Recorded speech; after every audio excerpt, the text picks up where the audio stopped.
मतलबी ज़माना है, नफ़रतों का कहर है। ये दुनिया दिखाती शहद है, पिलाती ज़हर है। दोस्तों, ये पंक्तियाँ बिल्कुल सटीक बैठती हैं उस घटना की जिसकी हम आपको जानकारी दें। दोस्तों, क्या वाक़ई शमशेर को वो करना चाहिए था जो उसने हनीफ के साथ किया? क्या है इस घटना की सच्चाई? कर्ज़ दिया उसको, वो वसूलता था उससे 200 रुपये प्रति दिन। 25,000 रुपये का कर्ज दिया शमशेर को, वो वसूलता था उससे 250 रुपये प्रति दिन। शमशेर ने 25,000 रुपये यूँ लिए तो ज़रूर थे कर्ज के रूप में हनीफ से, लेकिन जो उसने वापसी की जो अदायगी और कर्ज माफ़ी की जो शर्त रखी, शायद वो हैरान करने वाली थी उस शमशेर के लिए जो अपनी पत्नी को बेहद प्यार किया करता था। आखिर क्या वजह रही जो हनीफ को शमशेर ने मार दिया, मौत के घाट उतार दिया? क्या वाकई उस पर ऐसी हनीफ ने जो बात कही थी उसको नागवार गुजरी और उसने हनीफ को मौत के घाट उतार दिया? दोस्तों, मैं आज एक ऐसी घटना से आपको रूबरू करा रहा हूं, एक ऐसी घटना की जानकारी दे रहा हूं जिसको आप सुनेंगे तो वाकई आपके रोंगटे खड़े हो जाए। ये घटना है जनपद अमरोहा की। अमरोहा में शमशेर, जो कि एक टिर्री चालक था, उसने अपने साथी दोस्त हनीफ से कुछ कर्ज लिया जिसकी रकम थी वो 25,000 रुपये। शमशेर ने जब 25,000 रुपये कर्ज के लिए, तो हनीफ ने उसे प्रतिदिन का जो ब्याज बताया था वो 250 रुपये रोज था। शमशेर इस रकम को चुकाने के चक्कर में अपनी टिर्री का बैटरा व टिर्री भी उसको दे चुका था, हालांकि बाइक भी दे चुका था। इतनी उस पर ब्याज की रकम हो चुकी थी। अब बात आती है ब्याज की रकम को या उस रकम को माफ कराने की, कम कराने की। शमशेर अपनी पत्नी सायदा के साथ हनीफ के घर पहुंचता है और उससे बाकायदा रिक्वेस्ट, विनती करता है कि आप जो हमारे ऊपर ब्याज दे रहे हैं, हमको जो ब्याज दे रहे हैं, उसमें कुछ कटौती कीजिए। हनीफ कहता है, नहीं, कोई कटौती नहीं होगी। ये कहना है शमशेर का, कटौती कुछ नहीं होगी। शमशेर विनती करता है, उसकी पत्नी भी विनती करती है सायदा, लेकिन बात नहीं बनती।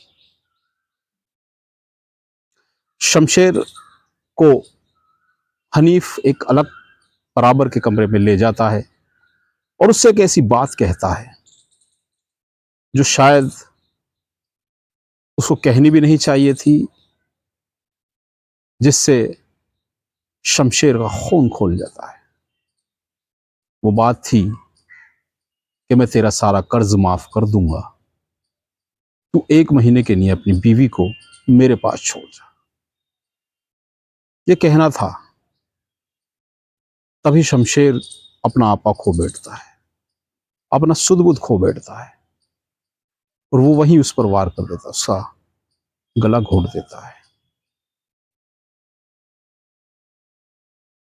उसमें उसकी साथी सायदा भी निभाती है।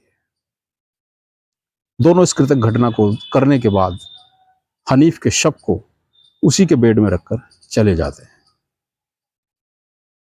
घटना का खुलासा होता है जब हनीफ के परिजन, हनीफ के लोग उसको ढूंढते हैं, नहीं मिलता, बदबू आती है, तब पेट खोला जाता है, उसमें लाश मिलती है। पुलिस इन्वेस्टिगेशन होती है, मामला पुलिस में दर्ज होता है, इन्वेस्टिगेशन शुरू होती है। मामले में निकल के आता है कि आखिरी बार शमशेर व उसकी पत्नी शायदा हनीफ के कमरे से जाते हुए एक वो अपनी बाइक भी साथ ले जा रहे थे जो उनपे थी। शमशेर को पुलिस टैकल करती है, उससे सारी घटना का जानकारी करती है। शमशेर बताता है कि मैंने 25,000 रुपये हनीफ से लिए थे, उसने मुझे कर्ज के रूप में वो 25,000 रुपये दिए थे, और उसने जो कर्ज लगाया था वो 25 रुपये 250 रुपये प्रतिदिन था, जिसको मैं दे नहीं पा रहा था। कर्ज बढ़ता जा रहा था, कर्ज काफ़ी हो गया था, जिसके एवज में मेरी टिर्री बैटरी मेरी बाइक भी चली गई थी। लेकिन अंतिम समय में जो हनीफ ने बात कही वो मुझे नागवार गुजरी। मेरी पत्नी को उसने उस कर्ज के एवज में मांगा। इसी को लेकर मैंने इस घटना को अंजाम दिया, खुलासा भी किया है, पुलिस को उसने ये बताया भी है। तो दोस्तों, वाकई क्या इतना कर्ज हो गया था, या कर्ज के रूप में इस तरीके की बात कहना हनीफ का सही था, या फिर शमशेर ने जो हनीफ के साथ किया था वो सही था? ये सारी बातें एक सवाल पैदा करती है।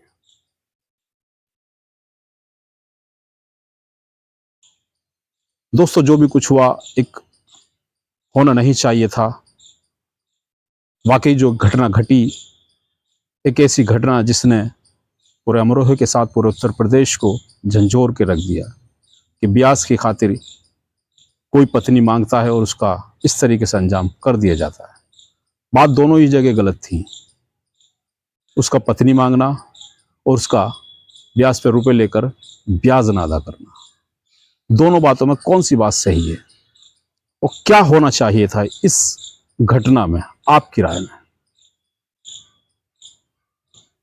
तो चलिए दोस्तों, ऐसी घटना के साथ एक और आपको कहानी लेकर हम पुनः पेश होंगे।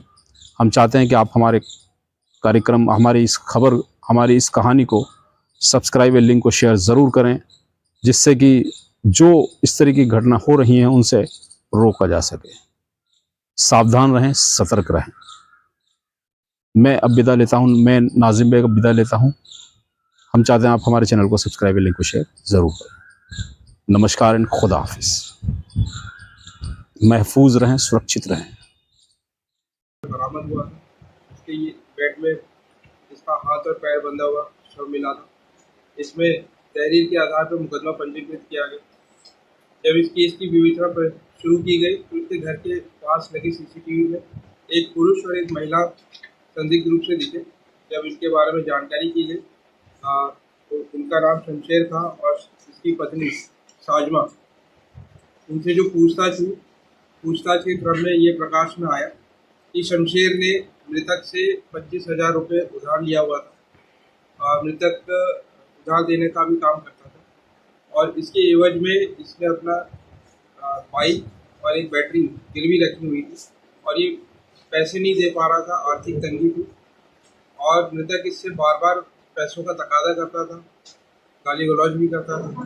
तो ये 27 तारीख को इसके पास गए थे कि कुछ ये रियायत कर दे, उसको पैसा रिटर्न करने में बातचीत करने के लिए गए थे। इसमें मृतक ने आपत्तिजनक बात कही। इन्होंने बातचीत के दौरान मृतक ने जो शमशेर है इसको अलग कमरे में ले गए और उसने उससे कहा कि अपनी बीवी को 1 महीने के लिए इसके पास छोड़ दे तो इसका पैसा माफ़ कर देगा। इससे ये उत्तेजित हो गया और उसने गला दबाकर इसकी हत्या कर दी। इसके बाद जब ये बाहर आया तो इसने अपनी पत्नी को वाक़यात बताया कि इस प्रकार से हो गया। तो फिर इन्होंने इसकी डेड बॉडी को इसके बेड में बंद कर दिया और ताला लगाकर घर से निकल गए। जाते हुए इसकी जो बाइक थी वो भी ले गए और साथ में